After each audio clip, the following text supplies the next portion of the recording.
Next is what is programming. Okay, CNC machine run ಆಗಬೇಕಾದ್ರೆ ನಮಗೇನು ಬೇಕು?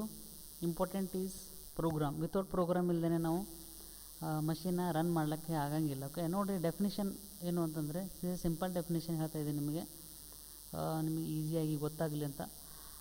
ವಾಟ್ ಈಸ್ ಪ್ರೋಗ್ರಾಮಿಂಗ್ ಅಂದ್ರೇನು? Set of instruction given to the machine is called as programming ಅಂತ ಕರಿತೀವಿ. Okay, set of instruction ಅಂತ ಬರುತ್ತೆ. Okay, set of instruction ಏನು ಅಂತಂದರೆ, ಸೊ ಸ್ಕ್ರೀನ್ ಮೇಲೆ ಕಾಣಿಸ್ತಿದೆ ನಿಮಗೆ. ಸೆಟ್ ಆಫ್ ಇನ್ಸ್ಟ್ರಕ್ಷನ್ ಅಂತಂದರೆ ಏನು ಅಂತಂದರೆ, ಈ ಥರ ನಾವು ಒಂದು ಸ್ಟ್ರಕ್ಚರ್ನ ರೆಡಿ ಮಾಡಬೇಕಾಗ್ತದೆ. ಸೊ ಅದ್ರ ಒಳಗಡೆ ಎಲ್ಲ ಏನಿರುತ್ತೆ ಅಂದರೆ, ಪ್ರೋಗ್ರಾಮ್ ಸ್ಟ್ರಕ್ಚರ್ ಇರುತ್ತೆ, ಪ್ರೋಗ್ರಾಮ್ ಹೆಡರ್ ಇರುತ್ತೆ, and address, feed rate, spindle speed, and tool, okay, M codes, G codes ಎಲ್ಲ ಕೂಡ ನಮ್ಗೆ ಒಳಗಡೆ ಇನ್ಕ್ಲೂಡ್ ಮಾಡಿದಿರುತ್ತೆ. ಫಾರ್ ಎಕ್ಸಾಂಪಲ್ ಕಾಣಿಸ್ತದೆ ನಿಮ್ಗೆ, ಈ ಥರ ನಾವು ಲೈನ್ ಬೈ ಲೈನ್ ಏನು ಮಾಡಬೇಕಾಗ್ತದೆ ಅಂದ್ರೆ ಸೆಟ್ ಮಾಡಬೇಕಾಗ್ತದೆ. ಸೊ ಇದಕ್ಕೆ ನಾವೇನು ಕರಿತೀವಿ ಅಂದ್ರೆ ಸೆಟ್ ಆಫ್ ಇನ್ಸ್ಟ್ರಕ್ಷನ್. ನಾವು ಈ ಥರ ಸೆಟ್ ಮಾಡಿ ನಾವೇನು ಮಾಡಬೇಕಾಗ್ತದೆ ಅಂದ್ರೆ ಮಷೀನಿಗೆ ಕಳಿಸ್ಬೇಕಾಗ್ತದೆ. ಸೊ ಇದಕ್ಕೆ ನಾವೇನು ಕರಿತೀವಿ ಅಂತಂದ್ರೆ ಪ್ರೋಗ್ರಾಮಿಂಗ್ ಅಂತ ನಾವು ಅದಕ್ಕೆ ಕರಿತೀವಿ. Okay, CNC programming can be done in 2 ways. ನಾವು 2 ರೀತಿಯಿಂದ ನಾವು ಪ್ರೋಗ್ರಾಮಿಂಗ್ ಮಾಡ್ಬೋದು. First one is the Sinumerik, that is ISO format ಅಂತ ನಾವು ಕರಿತೀವಿ. That is ISO control, Siemens numerical control ಅಂತ ಕರಿತೀವಿ. This is a international standard organisation. Program can be done use the G code and M code ಅಂತ ಕರಿತೀವಿ. Okay, ನಾವು Siemens programming ನಾವೇನು ಮಾಡ್ತೀವಿ, this is a numerical control. By using A Simmons ಕಂಟ್ರೋಲ್ನಲ್ಲಿ ನಾವೇನು ಮಾಡ್ಬೋದು ಅಂದರೆ ಪ್ರೋಗ್ರಾಮ್ನ ರೆಡಿ ಮಾಡ್ಬೋದು.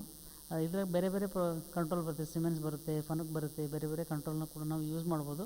ಬಟ್ ನಾನು ನಿಮಗೆ ಹೇಳ್ಕೊಡೋದು ಸಿಮೆನ್ಸ್ ಕಂಟ್ರೋಲ್ ಬಗ್ಗೆ ನಾನು ನಿಮಗೆ ಹೇಳ್ಕೊಡ್ತೀನಿ. Okay, this program is a ISO ಫಾರ್ಮೆಟ್ನಲ್ಲಿ ನಾವೇನು ಮಾಡ್ಬೋದು ಅಂದರೆ ಪ್ರೋಗ್ರಾಮ್ನ ರೆಡಿ ಮಾಡ್ಬೋದು by using a G code and M code. Okay, next ಇನ್ನೊಂದು ಮೆಥಡ್ ಬರುತ್ತೆ, graphical based program. For example ShopTurn ಇರ್ಬೋದು, ಶಾಪ್ ಮಿಲ್ ಇರ್ಬೋದು, ಆ್ಯಂಡ್ ಮಾಸ್ಟರ್ ಕ್ಯಾಮ್ ಇರ್ಬೋದು, UZ ಇರ್ಬೋದು, ಕ್ಯಾಟಿಯಾ ಸಾಫ್ಟ್ವೇರ್ನಲ್ಲಿ ಇರ್ಬೋದು, ಆ್ಯಂಡ್ ಪ್ರೋವಿ ಸಾಫ್ಟ್ವೇರ್ನಲ್ಲಿ ಕೂಡ ನಾವೇನು ಮಾಡ್ಬೋದು ಅಂದ್ರೆ, ಆ್ಯಂಡ್ ಈಗ ಆಟೋಡೆಸ್ಕ್ ಫ್ಯೂಷನ್ನಲ್ಲೂ ಕೂಡ ನಾವು ಏನು ಮಾಡ್ಬೋದು ಅಂದರೆ CNC ಪ್ರೋಗ್ರಾಮ್ನ ಜನ್ರೇಟ್ ಮಾಡ್ಬೋದು. This is A basically graphical based programming ಅಂತ ಕರಿತೀವಿ. ಇಲ್ಲೇನು ಮಾಡ್ಬೋದು ಅಂದ್ರೆ ನಮಗೆ ಯಾವ್ದು ಪಾರ್ಟ್ ಬೇಕು ಆ ಪಾರ್ಟ್ನ ನಾವು ಡಿಸೈನ್ ಮಾಡ್ಬೋದು. ಎಷ್ಟು ಮಟೀರಿಯಲ್ ಬೇಕೋ ಅಷ್ಟು ಮಟೀರಿಯಲ್ ನಾವು ಏನು ಮಾಡ್ಬೋದು ಅಂದ್ರೆ ರಿಮೂವ್ ಮಾಡಬೇಕಾದ್ರೆ ಕೆಲವೊಂದು ಆಪ್ಷನ್ಸ್ ಬರುತ್ತೆ. ಅಲ್ಲಿ ನಾವು ಏನು ಮಾಡ್ಬೋದು ಅಂದ್ರೆ ಡೈರೆಕ್ಟಾಗಿ without any G code M code generate ಮಾಡಲ್ದೇನೆ ನಾವು ಆಟೋಮೆಟಿಕ್ಕಾಗಿ ಜನ್ರೇಟ್ ಆಗಿಬಿಡ್ತೈತೆ. ಓಕೆ, ಸೊ ಅದಕ್ಕೆ ನಾವೇನು ಕರಿತೀವಿ ಅಂದ್ರೆ ಗ್ರಾಫಿಕಲ್ ಬೇಸ್ಡ್ ಪ್ರೋಗ್ರಾಮಿಂಗ್ ಅಂತ ಕರಿತೀವಿ. ಸೊ ನೆಕ್ಸ್ಟ್ ಬರ್ತಿದೆ, ಪ್ರೋಗ್ರಾಮ್ ಮಾಡಬೇಕಾದ್ರೆ ನಾವು 2 ಮೆಥಡ್ಸ್ ಆಫ್ ಡೈಮೆನ್ಷನ್ಲಿಂದ ನಾವು ಪ್ರೋಗ್ರಾಮ್ ಮಾಡ್ತೀವಿ. First one is the absolute dimension, second one is the incremental dimension ಅಂತ ಕರಿತೀವಿ. ಓಕೆ, ನೋಡಿರಿ, ಫಸ್ಟ್ ಒನ್ ಅಬ್ಸಲ್ಯೂಟ್ ಡೈಮೆನ್ಷನ್ ಅಂದರೆ ಏನು ಅಂತಂದ್ರೆ, absolute dimension. Okay, in absolute dimensioning all points dimensions are taken from common work 0.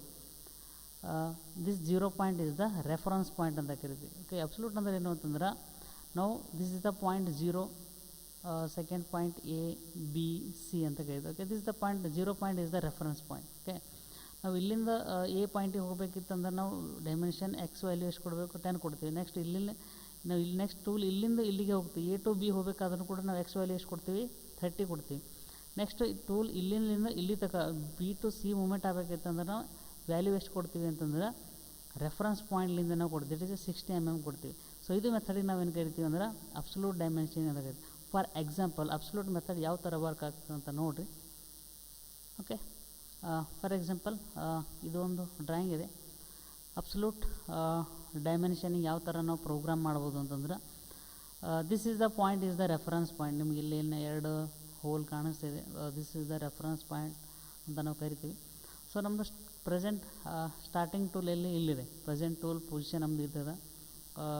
So ನಾವು first ನಾವು ಎಲ್ಲಿಂದ ಎಲ್ಲಿಗೆ ಮೂವ್ ಮಾಡಬೇಕು ಅಂದರೆ ಟೂಲು ಇದು ರೆಫರೆನ್ಸ್ ಪಾಯಿಂಟ್ಲಿಂದ ಈ ರೆಫರೆನ್ಸ್ ಪಾಯಿಂಟಿಗೆ ನಾವು ಮೂವ್ ಮಾಡಬೇಕು. ಓಕೆ, ಸೊ ಇಲ್ಲಿಂದ ಇಲ್ಲಿಗೆ ಬರಿಬೇಕಿತ್ತಂದ್ರೆ ನಾವು ಏನು ಮಾಡಬೇಕು? ಅಬ್ಸಲ್ಯೂಟ್ ಬರಿತಾ ಇದೆಯಲ್ಲ, ಸೊ ಇಲ್ಲಿ ನಾವು X ವ್ಯಾಲ್ಯೂನ ಟೈಪ್ ಮಾಡಬೇಕಾಗ್ತದೆ. ಸೊ X ವ್ಯಾಲ್ಯೂ ಎಷ್ಟಾಗುತ್ತೆ ಅಂತಂದ್ರೆ ನೋಡಿರಿ, ಈಗ ನಾವು ಅಬ್ಸಲ್ಯೂಟ್ ಅಂದಾಗ ನಾವು ಎಲ್ಲಿಂದ ಕೂಡ ನಾವು ಮೂವ್ಮೆಂಟ್ ಆದ್ರೂ ಕೂಡ ನಾವು ಏನು ತೊಗೋಬೇಕು? ರೆಫರೆನ್ಸ್ ಪಾಯಿಂಟ್ಲಿಂದ ತೊಗೋಬೇಕಾಗ್ತದೆ. ಸೊ ಇಲ್ಲಿಂದ ಇಲ್ಲಿಗೆ X ವ್ಯಾಲ್ಯೂ ಎಷ್ಟಾಗ್ತದೆ? This the X Axis, this is the Y Axis. Okay, X ಆ್ಯಕ್ಸಿಸ್ದಾಗ ಎಷ್ಟು ಮೂವ್ಮೆಂಟ್ ಆಗಿದೆ? This is the 20. So X ಎಷ್ಟು ಕೊಡ್ರಿ ಅಂದ್ರೆ 20 ಅಂತ ಟೈಪ್ ಮಾಡ್ತೀನಿ. ನೆಕ್ಸ್ಟ್ ಇಸ್ ದ y ಎಷ್ಟದೆ ಇಲ್ಲಿ 50 ಇದೆ. ಸೊ ನೆಕ್ಸ್ಟ್ ಏನು ಮಾಡಿರಿ, ಇಲ್ಲಿ y ಈಸ್ 50 ಅಂತ ಕೊಡ್ತೀನಿ. ಜಸ್ಟ್ ಟೂಲ್ ಬಂದುಬಿಟ್ಟು ಸೊ ಇಲ್ಲಿಗೆ ಬಂದು ಸ್ಟಾಪ್ ಆಗಿಬಿಡು. ಓಕೆ, ಸೊ ನೆಕ್ಸ್ಟ್ ಈಗ ಇಲ್ಲಿಂದ ಇಲ್ಲಿ ತನಕ ಮೂವ್ ಆಗ್ಬೇಕು ನಾವು ಟೂಲು. ಓಕೆ, ಇಲ್ಲಿ ನಮಗೆ ಡ್ರಾಯಿಂಗ್ನಲ್ಲಿ ಡೈರೆಕ್ಷನ್ ಕೊಟ್ಟಿದ್ದದ, ಆ ಡೈರೆಕ್ಷನ್ ಇಲ್ಲಿ ಪಾಯಿಂಟಿಗೆ ಬಂದು ಸ್ಟಾಪ್ ಆಗಬೇಕು. ಸೊ ಸ್ಟಾಪ್ ಆಗಬೇಕಿತ್ತಂದ್ರೆ ಇಲ್ಲಿ ನೋಡಿರಿ, ಒಂದು ಪಾಯಿಂಟ್ ನೋಡ್ಬೇಕು ನೀವು ಅಂತಂದರೆ ಇಲ್ಲಿಂದ ರೆಫರೆನ್ಸ್ ಪಾಯಿಂಟ್ ಇದೆ. ಸೊ ಇಲ್ಲಿಂದ ಈ ಸೈಡ್ ಬಂದಾಗ ಇದು ನಮಗೆ ಸೆಕೆಂಡ್ ಕೋಆರ್ಡಿನೇಟ್ ಸಿಸ್ಟಮ್ದಾಗ ಬರ್ತದೆ. ಸೆಕೆಂಡ್ ಕೋಆರ್ಡಿನೇಟ್ ಸಿಸ್ಟಮ್ದಾಗ ಬಂದಾಗ ಎಕ್ಸ್ ವ್ಯಾಲ್ಯೂ ಏನಾಗುತ್ತೆ ಅಂದರೆ ನೆಗೆಟಿವ್ ಆಗುತ್ತೆ. ಓಕೆನಾ, ಸೊ ನಮ್ಮ ಟೂಲು ಇಲ್ಲಿಂದ ಇಲ್ಲಿಗೆ ಬರ್ತಾಯಿದೆ.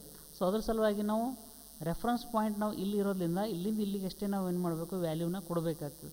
ಸೊ ಎಕ್ಸ್ ವ್ಯಾಲ್ಯೂ ಎಷ್ಟದ, this is a -10, X is -10 ಅಂತ ಬರಿತೀನಿ.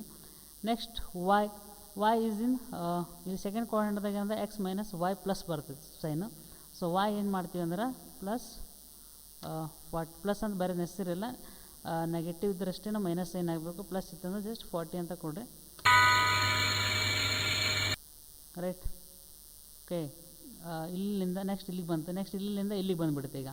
ಓಕೆ, ಇಲ್ಲಿಂದ ಇಲ್ಲಿಗೆ ಬಂದಾಗ ನೆಕ್ಸ್ಟ್ ಇದು ಮತ್ತು ಫಸ್ಟ್ ಕೋಆರ್ಡಿನೇಟ್ ಸಿಸ್ಟಮ್ದಾಗೆ ಬರ್ತಿತ್ತು. ಸೊ ಫಸ್ಟ್ ಕೋಆರ್ಡಿನೇಟ್ ಬಂದಾಗ ಎಕ್ಸ್ ವ್ಯಾಲ್ಯೂ ಎಷ್ಟಾಗುತ್ತೆ, ಇಲ್ಲಿಂದ ಇಲ್ಲಿಗೆ distance is 10 mm. So x is ಎಷ್ಟು ಬರ್ರಿ 10 ಅಂತ ಕೊಡ್ರಿ.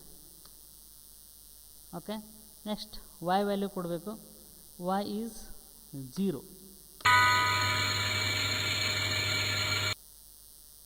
ರೈಟ್, ಓಕೆನಾ. ಸೊ ಈ ಥರ ನಾವೇನು ಮಾಡ್ಬೋದು ಅಂತಂದ್ರೆ ಅಬ್ಸಲ್ಯೂಟ್ ಪ್ರೋಗ್ರಾಮ್ ಡೈಮೆನ್ಷನಿಗೆ ನಾವೇನು ಮಾಡಬೇಕಾಗ್ತದೆ, ಪ್ರೋಗ್ರಾಮ್ನ ಮಾಡಬೇಕಾಗ್ತದೆ. ಓಕೆ, ಸೊ ಇದು ಡ್ರಾಯಿಂಗ್ನ ನೋಡೋಣ ಒಂದು ಸೆಕೆಂಡ್, ಸ್ವಲ್ಪ ನಿಮಗೆ ಈಸಿಯಾಗಿ ಕ್ಲಿಯರಾಗಿ ಗೊತ್ತಾಗ್ತದೆ. ಸೊ ನೋಡಿರಿ, this is the reference point. This ಇಲ್ಲಿ 3 ಹೋಲ್ ಇದೆ, ಪೊಸಿಷನ್ 1, 2, 3 ಅಂತ. ಓಕೆ, ಸೊ ಇಲ್ಲಿ ಇದು 3 ಹೋಲ್ನ ನಾವು ಪ್ರೋಗ್ರಾಮ್ ಮಾಡಬೇಕು by using a absolute dimensioning ಮುಖಾಂತರ. Okay, so absolute dimensioning G90 ಅಂತ ಬರುತ್ತೆ ಕೋಡು ಅಬ್ಸಲ್ಯೂಟ್ ಡೈಮೆನ್ಷನ್ ಸಲುವಾಗಿ. So first one, this the reference point is P0. ನಮ್ಮ ಟೂಲು P0 ಇದೆ, ರೆಫರೆನ್ಸ್ ಪಾಯಿಂಟ್ ಇದೆ. P0ಲಿಂದ P1 ಹೋಗ್ಬೇಕಿತ್ತಂದ್ರೆ X and Y value, X value ಎಷ್ಟಿದೆ ಇಲ್ಲಿ 20 ಇದೆ, ಆ್ಯಂಡ್ ವೈ ವ್ಯಾಲ್ಯೂ ಎಷ್ಟಿದೆ ಇಲ್ಲಿ 20 ಇದೆ. ಸೊ ಇಲ್ಲಿ ಬರೀರಿ, x is 20 and y also 20 ಅಂತ ಬರುತ್ತೆ. ಓಕೆನಾ. ನೆಕ್ಸ್ಟ್ ಈಗ ನಮ್ಮ ಟೂಲು ಪೊಸಿಷನ್ ಇಲ್ಲದ, ಎಲ್ಲಿ P1 ಗದ. ನೆಕ್ಸ್ಟ್ P1ಲಿಂದ ನಾವು P2 ಹೋಗ್ಬೇಕು. ಸೊ ನಮ್ಮ ಟೂಲ್ ಇಲ್ಲಿಂದ ಇಲ್ಲಿಗೆ ಅಷ್ಟೇ ಮೂಮೆಂಟ್ ಆಗ್ತೈತಿ, ಇಲ್ಲಿಂದ ಮೂಮೆಂಟ್ ಆಗಂಗಿಲ್ಲ. ಸೊ ಇಲ್ಲಿಂದ P1ಲಿಂದ PO2 ಅಷ್ಟೇ ಮೂಮೆಂಟ್ ಆಗುತ್ತಾ. ಬಟ್ ನಾವು ಡೈಮೆನ್ಷನ್ ಎಲ್ಲಿಂದ ಕೊಡಬೇಕು, ಈಗ ನಮ್ಮ ಇಲ್ಲಿಂದ ಇಲ್ಲಿಗೆ ಹೋಗ್ತಾ ಇದೆ ಅಂತ ತಿಳ್ಕೊರಿ. ನಮ್ಮದು ಎಕ್ಸ್ ವ್ಯಾಲ್ಯೂ ಎಷ್ಟಾಗುತ್ತೆ ಅಂತಂದರೆ ಎಕ್ಸ್ ಈಸ್ 50. ಓಕೆನಾ. ಆ್ಯಂಡ್ ವೈ ವ್ಯಾಲ್ಯೂ ಎಷ್ಟಾಗುತ್ತೆ ಇಲ್ಲಿ 30, ವೈ ಈಸ್ 30. ಈ ಥರ ಕೊಡಬೇಕು. ಓಕೆನಾ. Next is P3. So P3 ಹೋಗಬೇಕು ಟೂಲು, P2ಲಿಂದ P3 ಹೋಗಬೇಕು. ಸೊ ನಮ್ಮ ಟೂಲ್ ಪ್ರೆಸೆಂಟ್ ಇಲ್ಲದ ಈಗ. Okay, x is 50, y is 30 ಅಂದಾಗ ನಮ್ಗೆ ಇಲ್ಲಿ ಬಂದುಬಿಟ್ಟಿದೆ. ಓಕೆ, ನಮ್ಮ ನೆಕ್ಸ್ಟ್ ಟೂಲ್ ಇಲ್ಲಿಂದ ಇಲ್ಲಿಗೆ ಹೋಗಬೇಕು. ಸೊ ಇಲ್ಲಿಂದ ಹೋಗಬೇಕಿತ್ತಂದ್ರೆ ನಾವು ಎಕ್ಸ್ ವ್ಯಾಲ್ಯೂ ರೆಫರೆನ್ಸ್ ಪಾಯಿಂಟ್ಲಿಂದ ನಾವು ಮೂವ್ಮೆಂಟ್ ಮಾಡಬೇಕು. ಸೊ ಎಕ್ಸ್ ವ್ಯಾಲ್ಯೂ ಎಷ್ಟಾಗುತ್ತೆ ಇಲ್ಲಿಂದ ಇಲ್ಲಿಗೆ x is 30. So x is 30 and y ಎಷ್ಟಾಗುತ್ತೆ ಅಂದ್ರೆ ಇಲ್ಲಿ total dimension is 50. So y is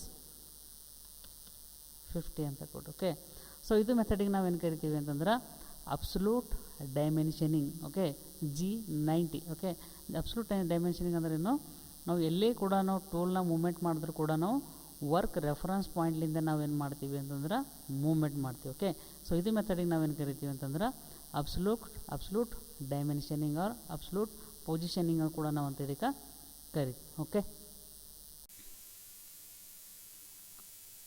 next is incremental dimensioning. Okay, ನೋಡಿರಿ, ಇನ್ಕ್ರಿಮೆಂಟಲ್ ಡೈಮೆನ್ಷನಿಂಗ್ ಅಂದ್ರೆ ಏನು. In incremental dimensioning all points from the current tool position, these dimension are measured from the previous measuring point ಅಂತ ಬರುತ್ತೆ. ಓಕೆನಾ.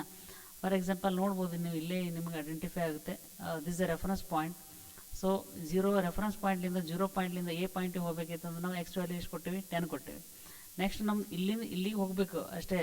So ಅದ್ರ ಸಲುವಾಗಿ ನಾವು A to B ಹೋಗ್ಬೇಕಿತ್ತಂದ್ರೆ ನಾವು ಎಕ್ಸ್ ವ್ಯಾಲ್ಯೂದ ಎಷ್ಟು ಬರಿತೀವಿ ಅಂದ್ರೆ 20 ಅಂತ ಬರಿತೀವಿ, ಬಿಕಾಸ್ ನಾವು ಇಲ್ಲಿಂದ ಕೊಡೋಕೆ ಬರೋಂಗಿಲ್ಲ. ಸೊ ನಾವು ಹೋಮ್ ಪೊಸಿಷನ್, ನಾವು ನೆಕ್ಸ್ಟ್ ಪೊಸಿಷನಿಗೆ ಹೋಗ್ಬೇಕಿತ್ತಂದ್ರೆ ಫಾರ್ ಎಕ್ಸಾಂಪಲ್ ನಮ್ಮ 0 ಪಾಯಿಂಟ್ ಇದೆ, ಇಲ್ಲಿಂದ ಇಲ್ಲಿಗೆ ಹೋಗ್ಬೇಕಿತ್ತು, ಎ ಪಾಯಿಂಟಿಗೆ ಹೋಗ್ಬೇಕಿತ್ತಂದ್ರೆ ರೆಫರೆನ್ಸ್ ಪಾಯಿಂಟು 0 ಆಗಿಬಿಡುತ್ತೆ. ನಾವು ಎಲ್ಲಿಂದ ನೆಕ್ಸ್ಟ್ ಬಿ ಹೋಗಬೇಕಾದಾಗ ನಮ್ಮ ರೆಫರೆನ್ಸ್ ಪಾಯಿಂಟು ಇದು ಇರೋಂಗಿಲ್ಲ, ನಮ್ಮ ಎ ಪಾಯಿಂಟ್ ಏನಿರುತ್ತೆ ಅಂದ್ರೆ ಅದು ನಮ್ಮದು ರೆಫರೆನ್ಸ್ ಪಾಯಿಂಟ್ ಆಗಿರುತ್ತೆ. ಸೊ ಇದು ಮೆಥಡಿಗೆ ನಾವೇನು ಕರಿತೀವಿ ಅಂತಂದ್ರೆ ಇನ್ಕ್ರಿಮೆಂಟಲ್ ಡೈಮೆನ್ಷನಿಂಗ್. ಓಕೆ, ಸೊ ಇದೇ ಹೇಳುತ್ತೆ ಡೈಮೆನ್ಷನಿಂಗು. These dimension are measured from the previous measuring points. Okay, ನಮ್ಮದು ನೆಕ್ಸ್ಟ್ ಪಾಯಿಂಟಿಗೆ ಹೋಗ್ಬೇಕಿತ್ತಂದ್ರೆ ನಮ್ದೇನು ಪ್ರೆಸೆಂಟ್ ಟೂಲ್ ಏನದ, ಸೊ ಅದು ನಮ್ಗೆ ಏನಾಗ್ಬಿಡುತ್ತೆ ಅಂತಂದರೆ ರೆಫರೆನ್ಸ್ ಆಗುತ್ತೆ. ಇದು ಪಾಯಿಂಟಿಗೆ ಹೋಗ್ಬೇಕಿತ್ತಂದ್ರೆ ಇದು ಹಿಂದಿನ ಪಾಯಿಂಟ್. ಓಕೆ, ಸೊ ಅದು ನಮಗೆ ಏನಾಗಿಬಿಡುತ್ತೆ ರೆಫರೆನ್ಸ್ ಪಾಯಿಂಟ್ ಆಗಿರುತ್ತೆ. ಓಕೆ, ಫಾರ್ ಎಕ್ಸಾಂಪಲ್ ನೋಡಿರಿ ಯಾವ ಥರ ವರ್ಕ್ ಆಗುತ್ತೆ ಅಂತ. ಇದು incremental dimensioning. So this is the drawing. So ಇದು ನಮ್ಮದು ರೆಫರೆನ್ಸ್ ಪಾಯಿಂಟ್ ಇದೆ, ವರ್ಕ್ ರೆಫರೆನ್ಸ್ ಪಾಯಿಂಟ್. ನಮ್ಮ ಕರೆಂಟ್ ಟೂಲ್ ಪೊಸಿಷನ್ ಇಲ್ಲಿದೆ. ಓಕೆನಾ, ಸೊ ಇಲ್ಲಿಂದ ನಾವು ಈ ಪಾಯಿಂಟಿಗೆ ಹೋಗಬೇಕು. ಸೊ ಈ ಪಾಯಿಂಟಿಗೆ ಹೋಗಬೇಕಿತ್ತಂದ್ರೆ ಇಲ್ಲೆಲ್ಲ ಡೈಮೆನ್ಷನ್ ಕೊಡೋದು, this X Axis line, this Y Axis line ಅಂತ ಕೊಟ್ಟಿದ್ದೆ. ಓಕೆನಾ, ಸೊ ನಾವು ಇಲ್ಲಿಂದ ಇಲ್ಲಿಗೆ ಹೋಗಬೇಕಿತ್ತು ಅಂದಾಗ ಸೊ ನಮ್ಮದು ಎಕ್ಸ್ ವ್ಯಾಲ್ಯೂ ಎಷ್ಟದ ಇಲ್ಲಿಂದ ಇಲ್ಲಿಗೆ, ದಿಸ್ ಇಸ್ ದ 30 ಇದೆ, ಇಲ್ಲಿ 20 ಇದೆ ಅಂತ ತಿಳ್ಕೊ. ಇಲ್ಲಿಂದ ಇಲ್ಲಿಗೆ ಎಷ್ಟಾಗುತ್ತೆ 10 mm. ಬಟ್ ಇದು ರೆಫರೆನ್ಸ್ ಪಾಯಿಂಟ್ ನಮ್ದು ಇದು ಇರೋದ್ರಿಂದ ಇದು ಏನಾಗಿಬಿಡುತ್ತೆ ಅಂದರೆ ಇದು ಮೈನಸ್ ಆಗಿಬಿಡುತ್ತೆ. ಸೊ ಅದ್ರ ಸಲುವಾಗಿ ಎಷ್ಟು ಬರಬೇಕು, ದಿಸ್ ದ ಐ ಎನ್ಗೆಯಿಂದ ಇನ್ಕ್ರಿಮೆಂಟಲ್ ಎಕ್ಸ್ ಈಸ್ -10 ಅಂತ ಬರ್ರಿ. ನೆಕ್ಸ್ಟ್ ಇಲ್ಲಿಂದ ಇಲ್ಲಿ ತನಕ ಡೈಮೆನ್ಷನ್ ಎಷ್ಟದ ಅಂದರೆ ಇದು ರೆಫರೆನ್ಸ್ ಪಾಯಿಂಟ್ ಇಲ್ಲದಲ್ಲ, ಇಲ್ಲಿಂದ ಇಲ್ಲಿಗೆ ಹೋಗಬೇಕಿತ್ತಂದ್ರೆ Y value is 40. Okay, right, ಅರ್ಥ ಆಯ್ತು ನಿಮ್ಗೆ. ಸೊ ಇಲ್ಲಿಗೆ ಬಂದುಬಿಡುತ್ತೆ. ಓಕೆ, ನೆಕ್ಸ್ಟ್ ಇಲ್ಲಿಂದ ಇಲ್ಲಿಗೆ ಹೋಗ್ಬೇಕೀಗ. ಇದು ಪಾಯಿಂಟ್ಲಿಂದ ನೆಕ್ಸ್ಟ್ ಪಾಯಿಂಟಿಗೆ ಹೋಗ್ಬೇಕಿತ್ತಂದ್ರೆ ಸೊ ನೋಡಿರಿ ಇದು ಕೂಡ ನಮ್ಗೆ ಸೆಕೆಂಡ್ ಕ್ವಾಡ್ರೆಂಟ್ ಬರುತ್ತೆ. ಸೆಕೆಂಡ್ ಕ್ವಾಡ್ರೆಂಟ್ದಾಗ ಏನು ಬರುತ್ತೆ ಅಂದ್ರೆ ಎಕ್ಸ್ ವ್ಯಾಲ್ಯೂ ಈಸ್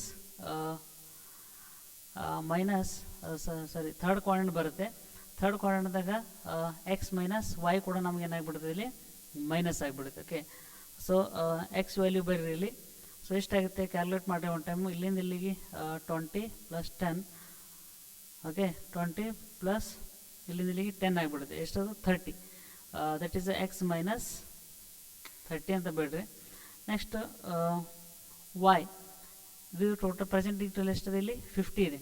ಸೊ ಇಲ್ಲಿಂದ ಇಲ್ಲಿಗೆ ಎಷ್ಟಾಗಿದೆ 40 ಇದೆ. ಸೊ 10 mm ಅಷ್ಟೇ ನಮ್ಗೆ ಕೆಳಗಡೆ ಬರ್ತಾಯಿದೆ. ಸೊ ಅದ್ರ ಸಲುವಾಗಿ ಏನು ಬರ್ಬೇಕು ಇಲ್ಲಿ -10 ಅಂತ ಕೊಡ್ರಿ,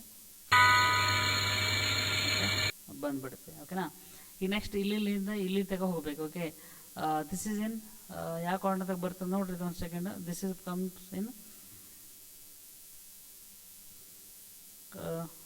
comes in a fourth quadrant. So fourth ಕ್ವಾಡ್ರೆಂಟ್ದಾಗ ಏನು ಬರ್ತದೆ ಅಂದ್ರೆ X is plus Y is minus. Okay ನೋಡಿರಿ, ಸೊ ಇಲ್ಲಿಂದ ರೆಫರೆನ್ಸ್ ಪಾಯಿಂಟಿಗೆ ಇಲ್ಲಿಂದ ಇಲ್ಲಿಗೆ ಎಷ್ಟು 10 + 10 ಎಷ್ಟಾಗಿಬಿಡುತ್ತೆ, ಎಕ್ಸ್ ಈಸ್ 20.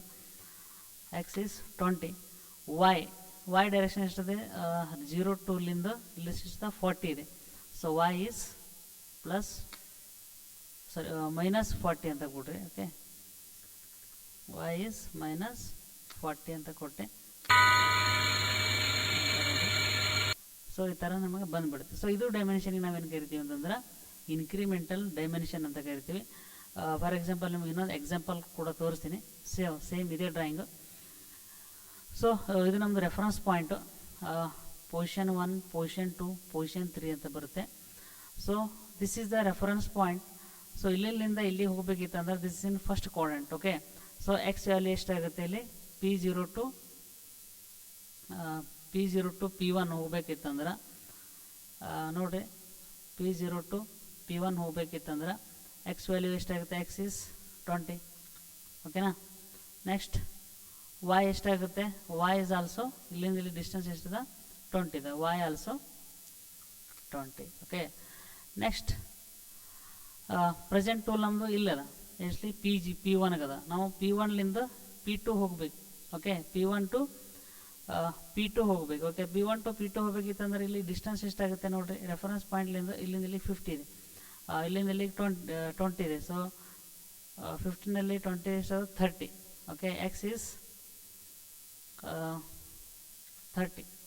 ಓಕೆನಾ. Next Y.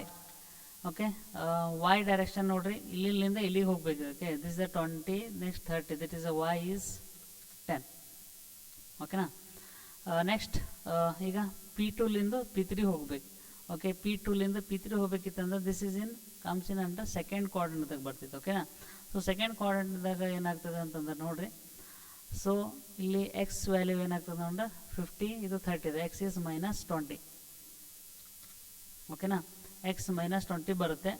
ನೆಕ್ಸ್ಟ್ ಇಲ್ಲಿ ವೈ ಡೈರೆಕ್ಷನ್ದಾಗ ನೋಡಿರಿ 30 ಇದೆ, ಇಲ್ಲಿ 50 ಇದೆ. ಎಕ್ಸ್ ಈಸ್ +20 ಅಂತ ಬರುತ್ತೆ. ಓಕೆ, ಸೊ ಇದು ಮೆಥಡಿಗೆ ನಾವೇನು ಕರಿತೀವಿ ಅಂತಂದ್ರೆ ಇನ್ಕ್ರಿಮೆಂಟಲ್ ಡೈಮೆನ್ಷನಿಂಗ್ ಅಂತ ಕರಿತೀವಿ. That is a code is G91 ಕೋಡ್ನ ಯೂಸ್ ಮಾಡಿ ನಾವೇನು ಮಾಡ್ತೀವಿ ಅಂತಂದ್ರೆ ಪ್ರೋಗ್ರಾಮ್ ಮಾಡ್ತೀವಿ. Okay, this is the difference between absolute dimensioning and incremental dimensioning ಅಂತ ನಾವು ಇದಕ್ಕೆ ಕರಿತೀವಿ. ಓಕೆ, ನಾವು ಯಾವುದೇ ಒಂದು ಪ್ರೋಗ್ರಾಮ್ ಮಾಡಬೇಕಾದಾಗ ನಮಗೆ ಇದು G90 R G91 program code ಕೊಟ್ಟೆ ನಾವೇನು ಮಾಡ್ತೀವಿ ಅಂದ್ರೆ ಪ್ರೋಗ್ರಾಮ್ನ ಕ್ರಿಯೇಟ್ ಮಾಡ್ತೀವಿ. ಓಕೆ.